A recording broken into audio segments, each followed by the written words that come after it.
Shalom saudaraku, kembali kita berjumpa di Life Study, sebab orang yang berhenti belajar, berhenti bertumbuh. Mari kita bersatu di dalam doa. Bapa, wahyukan kepada kami apa yang menjadi isi hatimu. Kami lapar dan haus mau belajar firman-Mu. Dalam nama Tuhan Yesus Kristus kami berdoa, amin. Bapak Ibu Saudara, kita sudah sampai di penghujung Kisah Rasul pasal 18.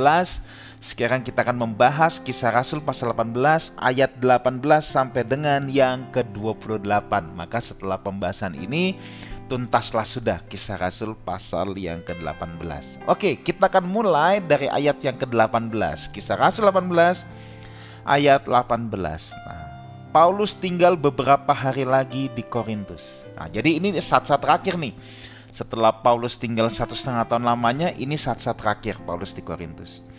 Lalu Paulus minta diri kepada saudara-saudara di situ dan berlayar ke Syria. Sesudah ia mencukur rambutnya di Kenkrea, karena ia telah bernasar, Priscilla dan Aquila menyertai dia. Nah saudara, Paulus tidak meninggalkan Korintus langsung setelah terjadi keributan, ya. Dalam King James Version itu lebih jelas tidak dikatakan beberapa hari setelah peristiwa penganiayaan terhadap Sostenes itu, tetapi digunakan kata beberapa waktu. Ya. Keributan di kota Korintus itu sangat cepat surutnya. Ya, ini ada yang berpendapat bahwa diam-diam Gubernur Gallio ini mendukung Paulus, saudara. Jadi ketika pembahasan minggu lalu Gallio cuci tangan, nggak mau menangani perkara ini, ya ada yang berkata, ada penafsir yang bilang Gallio ini sebenarnya mendukung Paulus. Kenapa?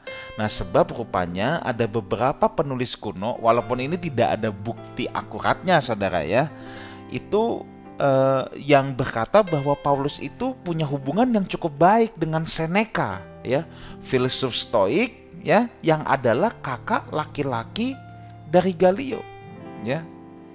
Bahkan ada yang menyatakan bahwa Paulus pernah bersurat-suratan dengan Seneca hingga 14 kali, ya.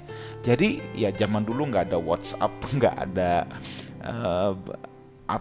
Instagram, ya, jadi ya semua nggak ada email, nggak ada fax, semuanya surat-suratan, ya, semuanya surat-suratan.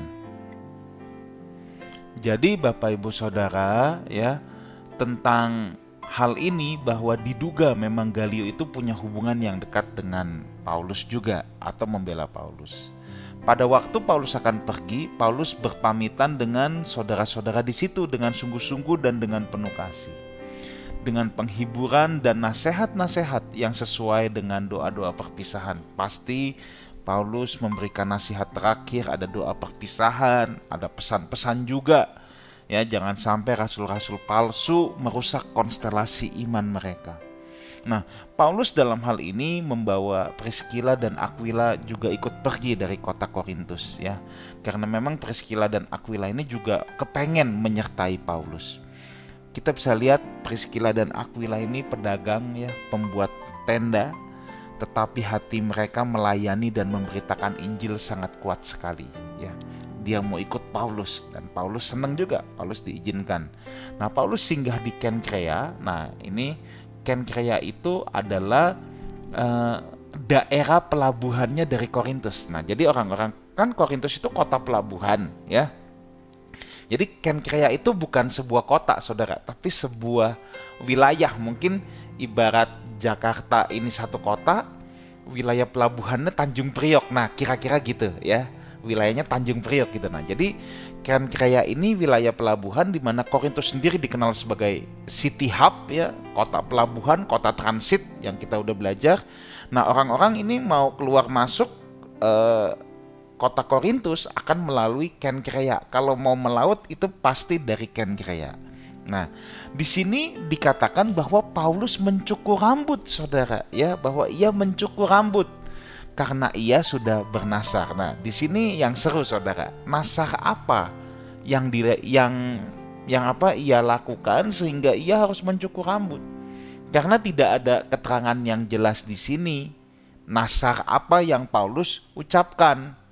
Tetapi yang jelas kebudayaan saat itu bahwa orang-orang yang tinggal di Yehuda yang bernasar harus mencukur rambutnya di Bait Allah kalau mereka sudah lepas dari nasar itu. Nah, tetapi orang-orang Yahudi yang tinggal di daerah lain boleh melakukan di tempat lain. Nah, yang jelas mencukur kepala itu adalah sebuah ketentuan atau tradisi untuk orang-orang Yahudi yang melakukan nasar. Dan ketika mereka akan mengakhiri nasarnya, mereka mencukur rambutnya. Nah, ada penafsir yang berkata ya bahwa sebenarnya di ayat ini tidak jelas, saudara. Kalau dalam teks asli ya, kalau dalam teks Indonesia memang langsung diarahkan kesannya Paulus yang mencukur rambut. Tetapi kalau beberapa penafsir menduga bahwa yang mencukur rambut itu bukan Paulus, tetapi Aquila, ya bukan Priscilla, kan Priscilla istrinya. Masa istrinya yang dibotakin, kan tidak ya.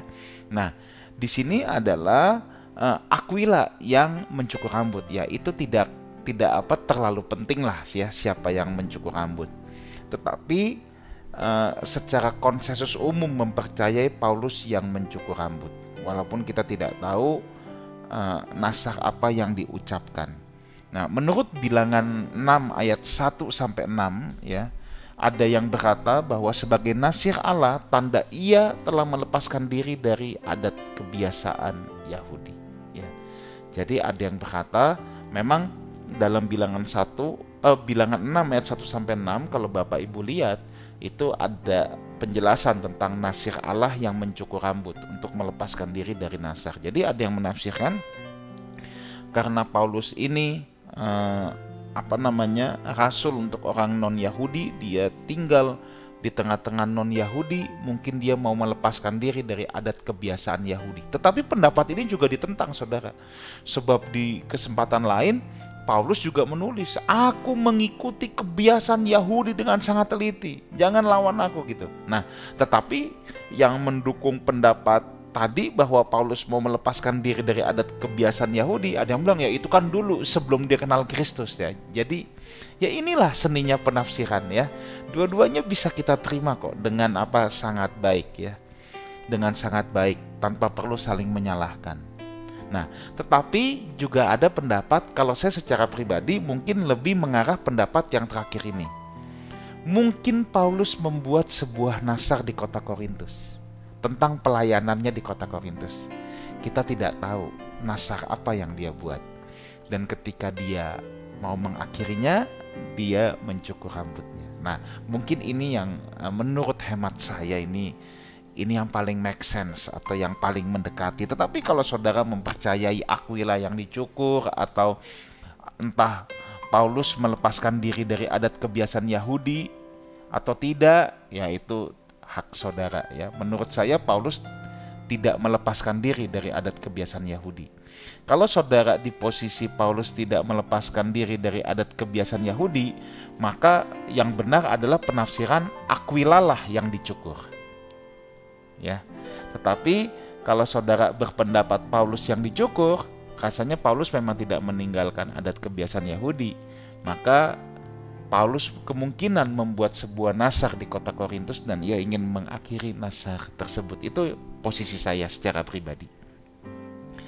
Kisah Rasul 18 ayat 19 sekarang. Lalu sampailah mereka di Efesus. Paulus meninggalkan Priscilla dan Aquila di situ. Ia sendiri masuk ke rumah ibadat dan berbicara dengan orang-orang Yahudi. Nah, saudara lihat di peta saudara ya. Dari Kenkrea ini Paulus sekarang berlayar ke kota Efesus, ke satu tempat pulau yang ada di seberang. Hari ini Efesus itu adalah Turki, saudara ya. Hari ini Efesus itu adalah Turki. Nah, Efesus itu juga kota besar di Asia Kecil, Bapak Ibu Saudara. Dan Efesus juga memiliki pelabuhan laut juga. Nah, Paulus meninggalkan Aquila dan Priscilla di Efesus. Rupanya Paulus kasih tugas khusus ya, tugas khusus untuk Priscilla Aquila dibawa dari Korintus, tetapi Priscilla Aquila harus melayani atau merawat jemaat yang ada di kota Efesus ya, guna kepentingan kerajaan Allah. Nah, kemungkinan besar Priscilla Aquila menginjil kepada orang non-Yahudi di kota Efesus, sedangkan Paulus di rumah-rumah ibadat orang Yahudi yang ada di kota Efesus. Jadi kita bisa melihat di sini bagaimana sebuah kerjasama tim yang sangat indah. Memang dalam kerajaan Allah itu tidak ada Lone Ranger, dalam kerajaan Allah itu tidak ada orang yang boleh merasa hebat sendiri, tidak butuh orang lain, ya. Kita butuh semua orang. Ayat 20, mereka minta kepadanya untuk tinggal lebih lama di situ, tetapi ia tidak mengabulkannya. Nah, orang-orang Yahudi yang ada di kota Efesus ini lebih bersahabat, saudara, ya. Mereka tidak menganiaya Paulus, ya. Tidak ada catatan penganiayaan terhadap Paulus, terhadap orang-orang Kristen yang ada di kota Efesus. Nah, situasi kota Efesus ini sangat kondusif, sangat enak, sangat nyaman sekali untuk pemberitaan Injil. Makanya nanti kalau di kitab Wahyu, apa teguran untuk jemaat di Efesus? Kehilangan kasih mula-mula. Orang Kristen kalau dibikin nyaman tuh memang bahaya, saudara, ya. Bisa kehilangan kasih mula-mula. Nanti itu kita belajar, ya, ketika ada di pembahasan kitab Wahyu, ya. Tetapi yang jelas Efesus ini kota yang sangat kondusif sekali dengan iman Kristen, ya.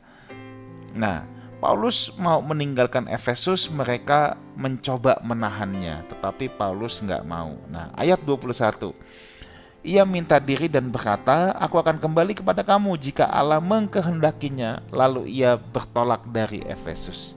Nah, saudaraku, Paulus menolak permintaan orang-orang Efesus, jemaat di Efesus, untuk Paulus tinggal lebih lama. Tidak dikasih tahu berapa lama Paulus ada di Efesus, ya. Bisa 1 bulan, bisa 2 bulan, bisa 3 bulan, kita nggak tahu.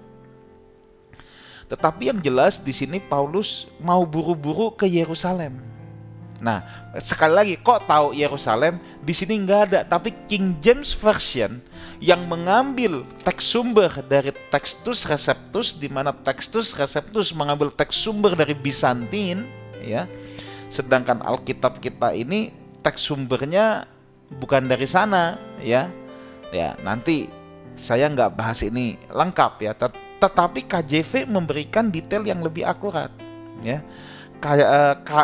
KJV bilang I must by all means keep this feast that cometh in Jerusalem. Jadi Paulus mau menghadiri feast, perayaan, atau Paulus ada urusan di Yerusalem, kira-kira gitu. Makanya ketika ditanya, Paulus bilang kagak bisa, ini ada urusan penting nih, aku harus datang ke Yerusalem. Perayaan apa? Nggak dijelaskan juga, kita nggak tahu, ya. Tapi kemungkinan bukan perayaan yang sebesar Paskah. Bisa perayaan Yahudi, bisa juga perayaan gereja induk. Sebab ingat, gereja induk itu tetap adanya di Yerusalem. Mungkin ada acara khusus, ya. Nah, itu dia. Tapi kita nggak tahu. Tetapi yang jelas Paulus ada kepentingan untuk singgah sebentar di Yerusalem. Nah, Paulus tentunya sangat ingin kembali ke Efesus. Maka dia bilang, aku akan kembali kepadamu. Tetapi dia selipkan kata-kata ini yang menarik, jika Allah mengkehendakinya. Ya, itulah seorang hamba Tuhan, saudara, ya. Langkah kakinya harus seturut kehendak Tuhan. Kehidupannya harus diatur oleh Tuhan, bukan suka-suka kemana ia melangkah, ya. Jadi hanya kalau Tuhan mengkehendaki. Kalau Tuhan tidak mengkehendaki, ya Paulus nggak balik ke Efesus walaupun keinginan hatinya mau, gitu, ya. Oke, ayat 22 sekarang. Ia sampai di Kaisarea dan setelah naik ke darat dan memberi salam kepada jemaat, ia berangkat ke Antiokhia. Nah, saudara lihat lagi peta. Kaisarea itu adalah pelabuhan yang paling dekat dengan Yerusalem. Jadi dari Efesus dia langsung berlayar ke Kaisarea. Itu adalah kota pelabuhan, ya, dekat Yerusalem. Kunjungan ini sangat singkat. Jadi itu kan, dan memberi salam kepada jemaat. Kepada siapa? Kepada jemaat di Yerusalem, ya. Nah, jadi di sini kita lihat bahwa Paulus sangat menghormati jemaat induk, ya. Nah, setelah itu dia di Yerusalem tidak lama, ya. Mungkin hanya singgah beberapa hari saja.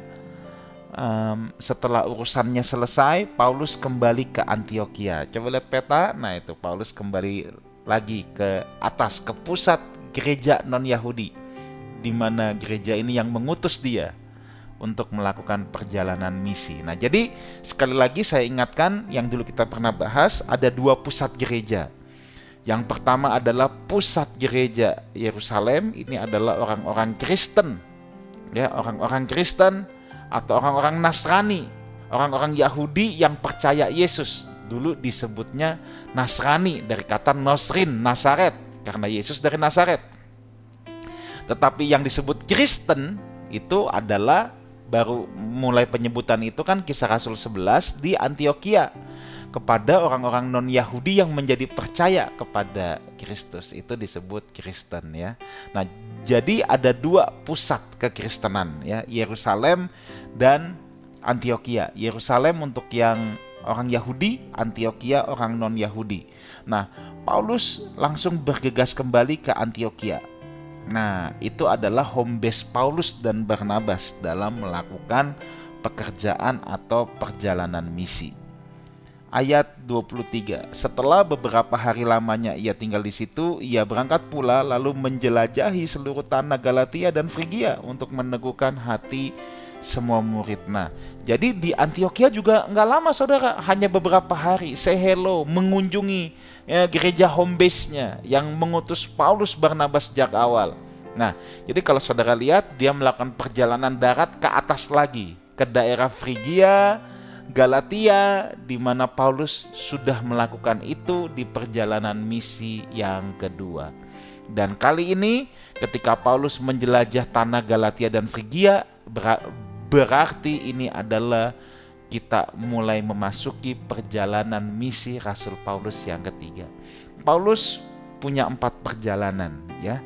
Kita sudah bahas ke-1, kedua, dan sekarang kita masuk perjalanan misi yang ketiga. Nanti yang keempat adalah perjalanan Paulus ke Roma dan Paulus wafat di Roma.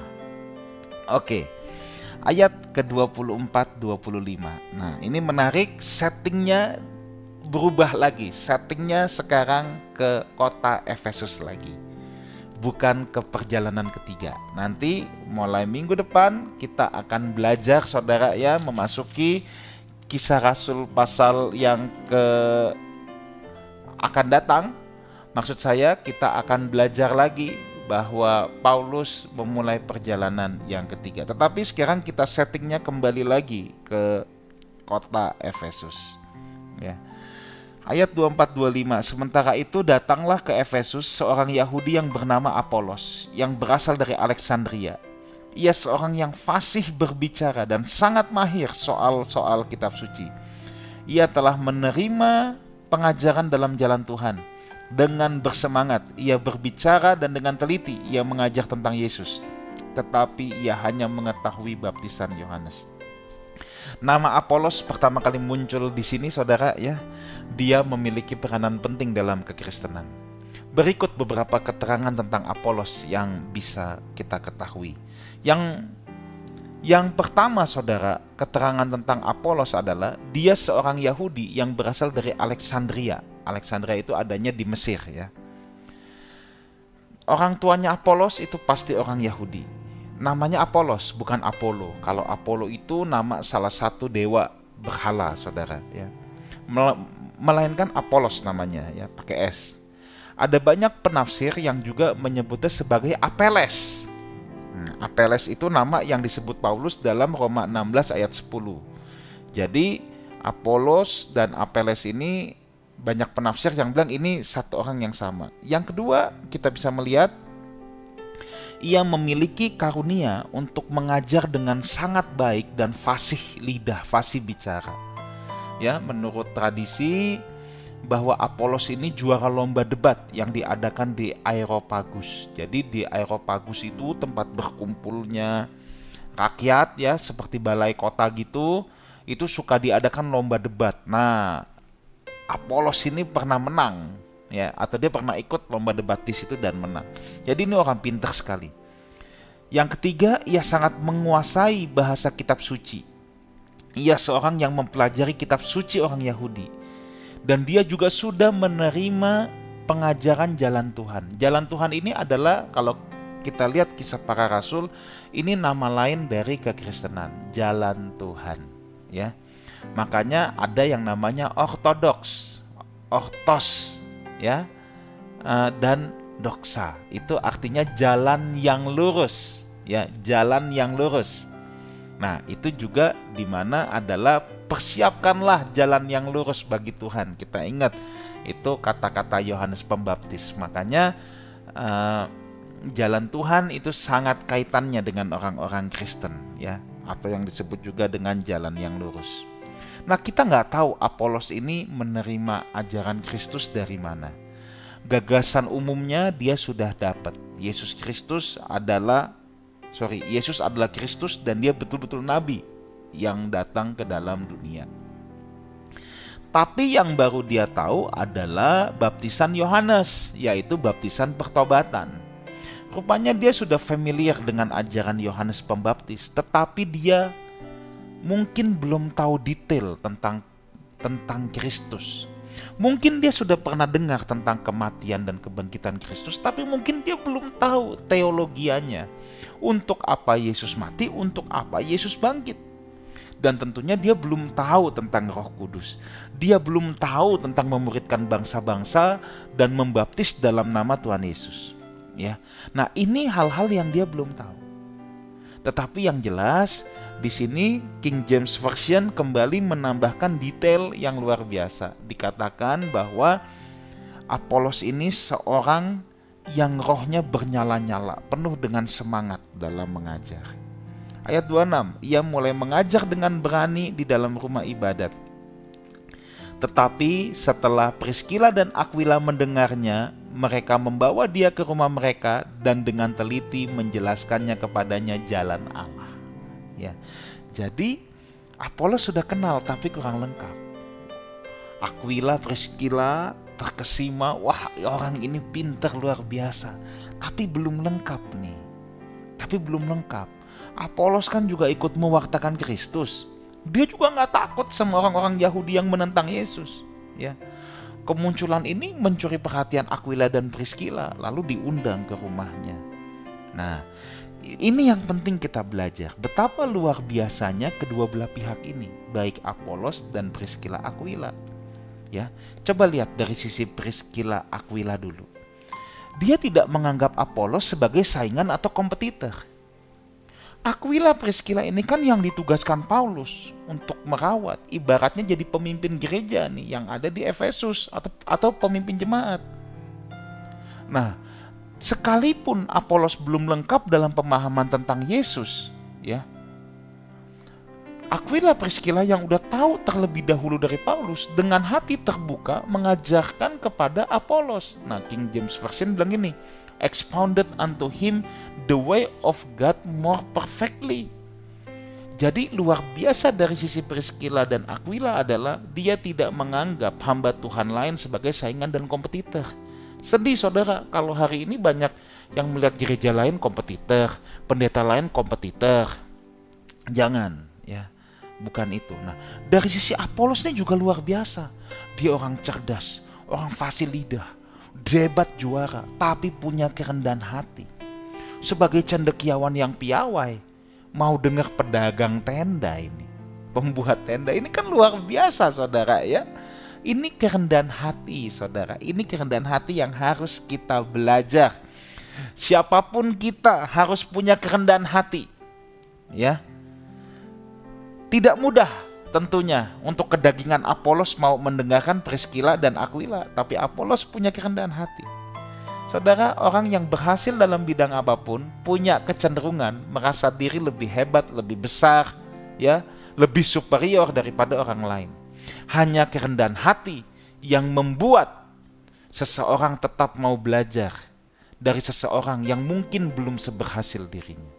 Kerendahan hati mutlak diperlukan untuk anak-anak Tuhan. Kita lihat bagaimana Apolos yang luar biasa ini punya kerendahan hati. Ayat 27-28, karena Apolos ingin menyeberang ke Akaya, saudara-saudara di Efesus mengirim surat kepada murid-murid di situ supaya mereka menyambut dia. Setibanya di Akaya, maka ia oleh kasih karunia Allah menjadi seorang yang sangat berguna bagi orang-orang percaya. Sebab dengan tidak jemu-jemu ia membantah orang-orang Yahudi di muka umum dan membuktikan dari kitab suci bahwa Yesus adalah Mesias. Lebih firm lagi, Apolos punya pemahaman yang lebih lengkap. Apolos punya semangat pelayanan yang sangat tinggi. Dia terpanggil untuk melayani di Akaya, di Korintus, di mana Paulus pernah tinggal 1,5 tahun, ya. Dan saudara-saudara di Efesus sangat mendukung pelayanan ini, kerinduan hatinya, dikasih surat endorsan, ya, supaya ketika Apolos sampai di Korintus, kasih surat ini kepada jemaat di situ bahwa ini bagian dari kita. Ini punya pengetahuan yang baik, akan melayani di sini dan lain sebagainya. Apolos diterima sangat baik, dikatakan sangat berguna bagi tubuh Kristus yang ada di kota Korintus. Karunia apapun yang kita miliki itu bukan digunakan untuk kehebatan kita, kuat gagah kita, ya, untuk kesombongan kita, tetapi itu kita gunakan untuk membangun tubuh Kristus, bukan untuk diri sendiri, untuk kemuliaan Tuhan. Fokus pelayanan Apolos juga jelas, memperkenalkan Yesus adalah Mesias. Fokus pelayanan Apolos bukan dirinya sendiri. Belajar dari Apolos, seorang yang rendah hati dan konsisten, ya, memiliki karunia yang hebat, dipergunakan untuk Tuhan. Fokus pelayanan jelas kepada Yesus. Kiranya Tuhan Yesus menyertai kita semua. Amin. Mari kita berdoa. Meteraikan apa yang menjadi kebenaran firman-Mu dalam lubuk hati anak-anak-Mu. Demi nama Tuhan Yesus kami berdoa. Amin. Sampai jumpa di live study yang akan datang, sebab orang yang berhenti belajar berhenti bertumbuh. God bless you.